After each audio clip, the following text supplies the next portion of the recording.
As you're laying in bed at night with your partner, just about to drift off to sleep, you suddenly smell something sweet? Stinky?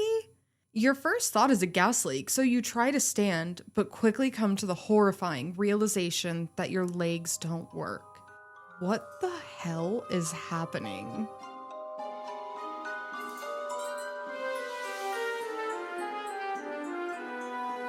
Heyo, and welcome to another episode of The Darchives, where we tell serious history not so seriously. I'm Jamie talking to Leo. And I'm Leo listening to Jamie. And this week, as requested by you, Leo, we have a more lighthearted episode than last week. Yeah, Topsy was a little rough for me last week. It was a sad story. So, yeah, hopefully this one's got a little more giggles in it. I think it will. The title of this episode will be The Mad Gasser of Mattoon. The Mad Gasser. I'm guessing this is not flatulence, though. No. All right, so what's this Mad Gasser all about? Well, we are starting in a small town called Mattoon, Illinois, here in the U.S. With a population of only around 16,000, not a lot was going on here. A petroleum reserve was found in 1940, which kind of led to like a small oil boom, but overall, just a small, normal, peaceful town. In late 1944, however, this town would become known for much more than oil. September 1st of 1944, a woman named Aline Kearney was at home with her daughter and her sister. Aline said that she smelt a, quote, sickening sweet odor, which her sister corroborated. She also smelt it. Within moments of noticing this smell, Aline's legs seized up, almost like they were paralyzed, and her throat began to feel tight and dry. What the heck could this be? I hear sweet smell. I think like antifreeze, you know? Mm-hmm. It's got like a sweet smell to it. I'm sure you know this, but you know that antifreeze used to taste like Gatorade? Sure, tell me it doesn't only smell sweet, it tastes sweet too? Yeah, it used to. I'm 99% sure that they've changed the taste of it, but it used to look, smell, and taste like Gatorade. Isn't that fucking crazy? You're telling me big automobiles just putting Gatorade in our cars? Don't let them know that you know that. I wonder They're if gonna come after you. I wonder if that's why old Mike Malloy didn't even notice that his drinks were laced with antifreeze, because it was sweet and tasted good. My God, what a good point. Yeah, because back then it for sure tasted good. Yeah, what was that, like 20s? Yeah, Prohibition. Good fucking point. All right, so Aline's legs are seized up. Her throat's not feeling great. Obviously alarmed by this, her sister Martha called the police to come investigate, but the cops found nothing. No evidence, no smell, no perp. She was still seized up, though? So, Is that just a momentary thing? It took her about 30 minutes, and then her symptoms, like, dissipated. Like, they remedied themselves after, like, 30 minutes. So somebody put something... She's in her house. Yes, and she was getting ready to, like, lay down and go to bed, and her bedroom window was open. So her and her sister originally thought that it was just the smell of the flowers coming in through the open window. Mm-hmm. Somebody was sitting outside with a hose and pumping something in. Maybe. The Mad Gasser. Now, Bert, the husband, came home an hour and a half later, and he claims that when he got home, he saw a man outside the window peeping Tomin'. He was prowling. He described this man as tall and thin, wearing dark clothes and a tight-fitting cap. Bert tried to chase this peeper, but the man did get away. I don't know why I envisioned like an old robber. Like, think like old school criminal, black tight pants with the white and black striped shirt with the tight black little stocking cap and little black mask on. I'm picturing the burglar from The Sims. What are your thoughts on that? Am I close to what you're thinking? Or like the Hamburglar? But I was thinking like more More like the bad guys on A Christmas Story. Remember when Ralphie's having that fantasy about shooting all the bad guys in the backyard? Mm-hmm. Yeah, something like that. Gotcha. Okay, well, that's the description that we have of this man. Let your imaginations run where they will, but he got away. So cops didn't see him, and there's no real evidence for this. The next day in the local paper, the Daily Journal Gazette, an article was written about this odd event, and it completely opened the floodgates on this bizarre story. Everybody around town like, oh yeah, I smelled stuff and got cramps too. Well, it turns out that this was neither the first nor the last time a gas attack would happen. Just the night... Oh, so now we know it's a gas attack. For sure. You just confirmed it. I don't know nothing. Listen to this next story and you tell me what you think. The night before the Kearney attack, a man named Urban Rafe and his wife came forward saying that they had also been attacked. They woke to smelling an odd odor in their bedroom that made both of them sick. Urban felt really dizzy, nauseous. He actually threw up, and his wife was convinced that there was a gas leak. So, as per our intro, she went to get up thinking that she was going to check the pilot light, make sure, everything was working okay. But when she tried, she found that her legs were completely paralyzed and she was stuck in bed. See, it's weird that they would think it was a gas leak, because I've always heard gas leaks smell like eggs, not sweet. Yeah, I don't know. I mean, maybe 1940s gas smelled better than today? I don't know. Do you know what kind of gas it is at the end of the story? We're going to have to all find out together. Well, okay. Okay. Just like the attack that would happen the next day, though, within just a short amount of time, the symptoms passed and both of them were fine. So it seems to be, quick 30-hour long... 30 hour? I thought 30 minute. 30 minutes to an hour long episodes, but then it clears up and they're completely fine. No long lasting, nothing. Yeah, I mean, being paralyzed for 30 minutes to an hour is kind of terrifying. Oh my God, I couldn't imagine. Waking up to that, or just when you're starting to fall asleep that happens. How so very scary. And doesn't gas usually put you to sleep? I don't know enough about gas poisoning, I guess. Mm-hmm. I just thought gas puts you to sleep. I guess it depends on what kind. Mustard gas wouldn't put you to sleep. No, it's hard to sleep when your boogers in your eyes are just flowing. Because that's what mustard gas does. Gross. Right? I don't know. I don't know enough about gas. Hold on. Let me make sure. I'm imagining mustard gas acting an awful lot like tear gas. Tear gas doesn't put you to sleep either, though. No. Wow, mustard gas? This is just for us, but mustard gas is a blistering agent that damages the skin, eyes, and respiratory tract. Symptoms can take 2 to 24 hours after exposure, and once they do, you'll get intense itching and redness, progressing to large yellow fluid-filled blisters. Your eyes will have severe irritation, pain, swelling, tearing, light sensitivity, and temporary blindness. And your respiratory system will have runny or bloody nose, sneezing, sore throat, hoarseness, cough, and shortness of breath. Severe inhalation can lead to pulmonary edema, which is fluid in the lungs. And your digestive tract can have nausea, vomiting, abdominal pain, and diarrhea. So yeah, you're leaking out everywhere. Fuck. Gross. Yeah, a little bit. Gas is rough. Yep. Give me that carbon monoxide. Or is it carbon dioxide? No, we breathe out carbon dioxide. Carbon monoxide, then. Yes, that's a poison. Give me that. Makes you go a little loopy and then you just... You just kind of pass out, right? Yep. Die in your sleep, ideally. The old tailpipe killer. Mm-hmm. Now, this gas, though. After the newspaper article reported on this Mad Gasser, numerous reports came within just a small amount of time. We missed a golden opportunity to say I'm not a gasologist. Totally messed that up. Well, just say it then.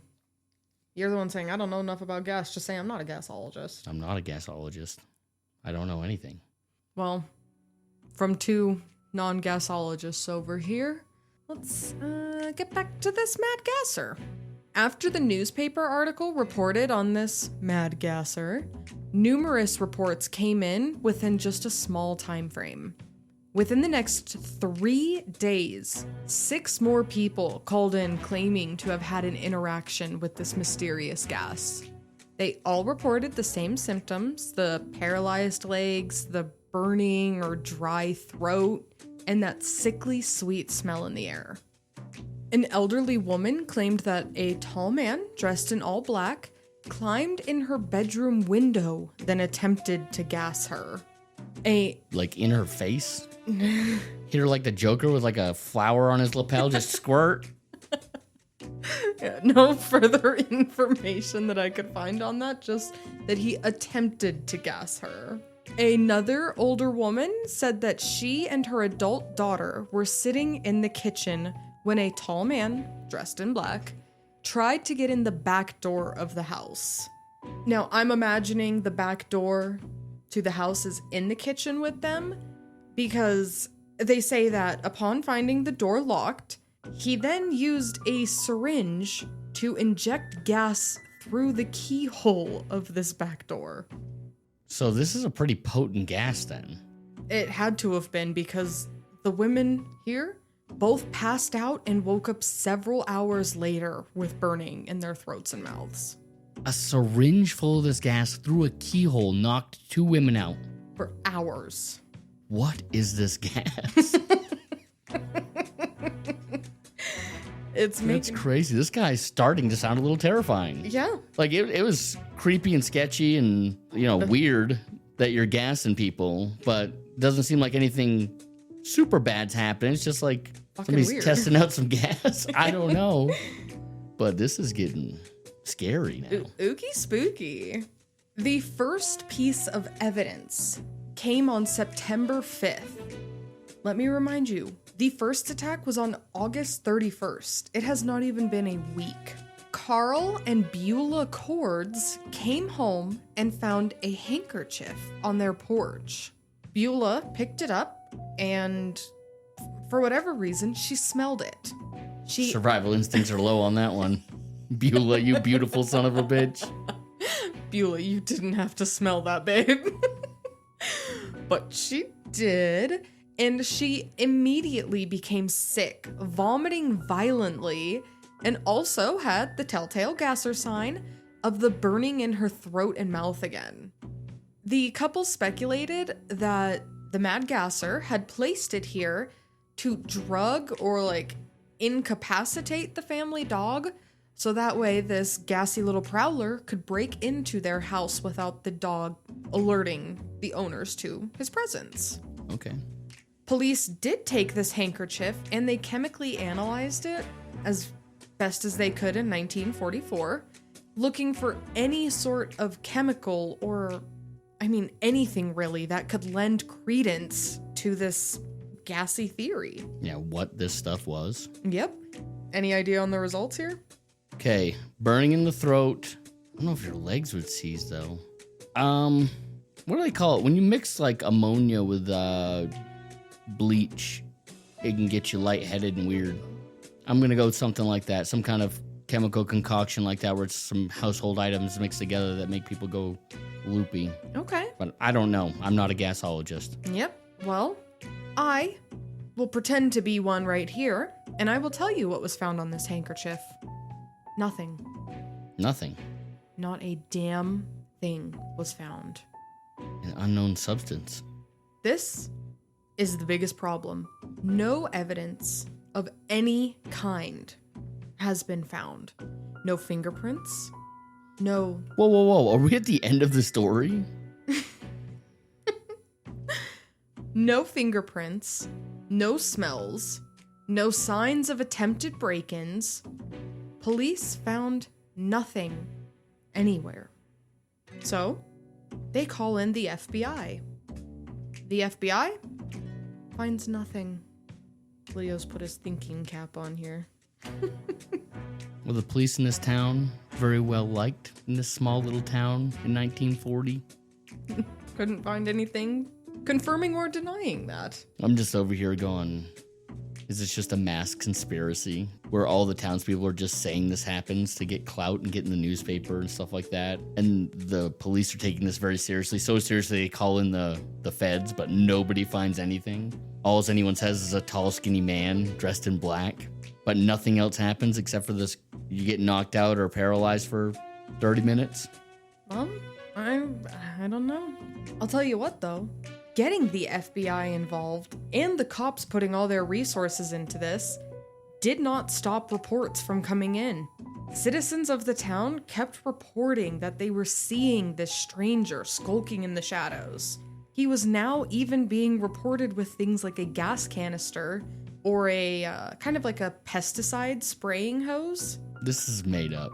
I mean, it's certainly not. I'm not pulling an April Fool's prank on you. This is real. No, these people are lying. Why would an entire town get together to lie about this? What did you say, 1,600 people? There ain't fucking 16,000. 16,000 is still small town vibes. It is still small town vibes. Yeah. Well, thanks to the lack of evidence being found by officials, the community decided to step things up themselves. Everyone got guns. Yeah. Is that what happened? Yeah. Literally everyone's loaded. Yeah. Community mobs began to patrol the streets at night to try and catch this Mad Gasser themselves. Officials obviously didn't love this vigilante behavior and asked the groups to disband, but the people obviously didn't fucking want to. Official warnings were sent out saying that they, the people, needed to be careful, otherwise they might get mistaken for the gassy stranger and they themselves could potentially get shot. I mean, it's a valid concern. Yeah. They're like everybody's running around looking for this Mad Gasser. You know, you see old John hanging out by the window. Hiding in the bushes, just trying to stake the place out. Yeah. God forbid a tall, thin man decides to put on a black shirt that night. He's going down. The town council also sent out a plea asking everyone to be so fucking careful running around with their guns and their paranoia. America. Oh no. Always ready with a shotgun. Yes, sir. That's the American promise. Tell you what, when the sirens go off, I'm grabbing mine. I don't have one. I guess I'm hanging out with you. Ready for the Walking Dead. Ugh, no. Boring. It would be rather boring, wouldn't it? Boring. I was born in the right timeline. I get to tell history to people all over the world. Then when I'm done, I can get on my fucking computer on my phone. Or if I want to, I can go watch a movie. I was, for sure, born in the right generation. I love my comforts. Look at you just flexing your first world privileges. Can I have a shovel? I gotta dig myself out of this one. Ba, ba, ba. Back to Illinois.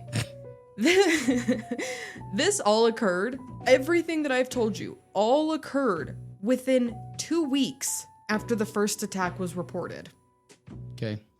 By this point, there were about 30 different reports of the Gasser, including one where I couldn't find too much else on it, but it was too funny to not include. A man claims that the Mad Gasser was hiding dressed as a woman. How does he know that? I have no idea. I have no idea. He stick his hand up his skirt, feel something he didn't want to, and then get gassed? Is that what happened? That would be the perfect time for a Joker flower on the lapel. I know, right? That would be the perfect time. So he's all out there trying to neck with the Mad Gasser. Hot. With the lack of evidence and the town getting its panties all up into a bunch, officials were pretty much over it. They essentially told the town, shut up and calm down. They said, stop it. The Gasser isn't real, and we're tired of hearing about it. I knew it. And that was it. No more reports. As quickly as it had started, it stopped, and the town settled back down to normalcy. See, that's the 40s. There weren't shit to do. except for to talk about this fucking Mad Gasser that weren't real. And just, it gets more outlandish. Oh, he's walking around with one of those big pesticide sprayers. No, he's got a big canister. It's like a hose. Oh, it's a syringe injecting through. Yeah, I don't know what this could be. Well, and obviously it's nothing because it was not on anything, or this guy created something that no lab can trace in the 40s. Which probably wasn't that hard if we're being honest. But let's figure out what the hell was happening here, yeah? Now, there are a few theories as to what in the world was happening in this small town, and most of them will center around our first theory. That it's all fake.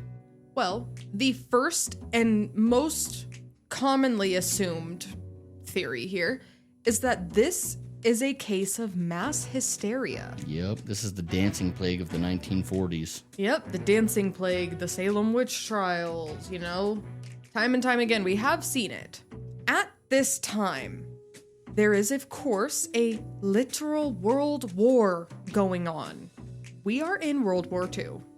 And as the New York Post says, quote, "When so many men were off fighting and so many women left alone, the gassings have been explained away as a product of paranoia, panic, and delirium." End quote. I guess they're probably hearing about gas chambers over in Germany. We are going to get into that. Yeah, they're hearing about all these concentration camps, how all of these Jewish people are getting killed over there. And then, you know, everyone's frightened, probably having nightmares about getting gassed. It just keeps building. I can get behind that theory. It's honestly not a bad theory. Another theory is that the wind was carrying chemicals from nearby industrial facilities, and that was causing at least the smells. Now, coupled with the mass hysteria and the chemicals from the plants, they also said that it accounted for the symptoms that people developed. You know, they smelt it, they panicked. They smelt it, they dealt it. They smelt it. Yes, exactly. I'm not so on board with this theory. I guess I could see in some very minuscule chance that being the case, some scent on the wind that also gives you a little bit of, you know, irritation of the lungs or whatever. But yeah, I think this is them trying to stretch and connect some dots there. I think the mass hysteria, to me, sounds the most probable. Now, this one, the wind-carrying chemicals, was actually used at the time. In the moment, they were like, this is just smells being carried over from these plants. So I think that was a bit more of like, here's a real-world solution. It is not that all of you went crazy for a minute. Here's the problem. This is what it is. We're all fine. You know what I mean? It's giving the mass hysteria a real world solution, even if it is fake. Yes. So. I mean, I'm obviously assuming that it's fake, but like it sounds a little too out there for me. But so does the gassing. So. As you touched on, part of this mass hysteria idea is that people were starting to hear rumors of the gas chambers being used by the Nazis in Europe. Americans were aware of the mass extermination of the Jewish people in Europe, though the existence of the gas chambers wasn't fully made aware to the population until November of 1944. So about 2 months after these mad gassings. Yeah, there are probably whispers on the wind before then. Well, letters from their loved ones overseas who've been fighting. No, they're saying that they're killing people in gas chambers and stuff like that. I'm sure there was definitely whisperings going around, and gossip traveled like wildfire back in the day. Yeah. So in November of 44, the War Refugee Board released reports from escapees on the full extent of what was happening. I think you are spot on about the whispers and rumors, because 2 Slovakian Jewish people were able to escape Auschwitz-Birkenau in April of 1944. In June of 1944, some details started emerging from their reports of like the workings and what was actually happening in these camps, and that included the chambers. So as early as June, it was starting to kind of leak out what was actually happening. I'm sure as soon as lower level military people were made aware, they were starting to write home about it. I'm sure within weeks, as soon as the head honchos said, hey, this is what they're doing to these people. Yeah. And it was made a little bit more aware on the front lines of how horrible this was. It came back I'm overseas. sure it went right back home, like the very next airmail back home. It was full of that. Yeah. So I honestly tend to believe that it is a mix of, like the New York Post, panic, paranoia, and delirium, coupled with the fact that we're hearing of horrors unknown before this moment. And, you know, if you are a woman at home with your family, your kids, and your husband is out overseas dealing with that, I might get a little paranoid and delusional too, you know? That's what I kind of lean towards, is I think there was a bit of panicking with everything going on in the world. Yeah, and it's the only exciting thing going on while you're back at home. Did you hear? What was that lady's name? Beulah. Beulah. Did you hear? Hear what? Beulah smelled a handkerchief and fainted the other day. I heard that she even got violently ill. You know what's funny is I thought I smelled something sweet and my legs cramped up last night. No, you too? I had it 2 days ago. See, that's how it starts. Yeah, very easy. The last theory is that there is always a chance that there was a shadowy, gassy man running around town fucking people up with his homemade, untraceable, undetectable, and unknown noxious fumes. No. Oh. Okay. No, I don't believe. He packed the most potent gas known to man into a syringe and pumped it through a keyhole to knock out women. No. And then didn't break in and steal anything? Didn't break a window and get in. Yeah, that's... Didn't force himself upon anybody while they were fucking cramped up or anything. Didn't do nothing. Yeah, I don't think so. Didn't steal anything. No signs of forced entry anywhere. Just stories and, rumors. Bunch of tall tales from people with nothing better to do. Sorry, Beulah. Beulah. Beulah. Bueller? Who's to really say?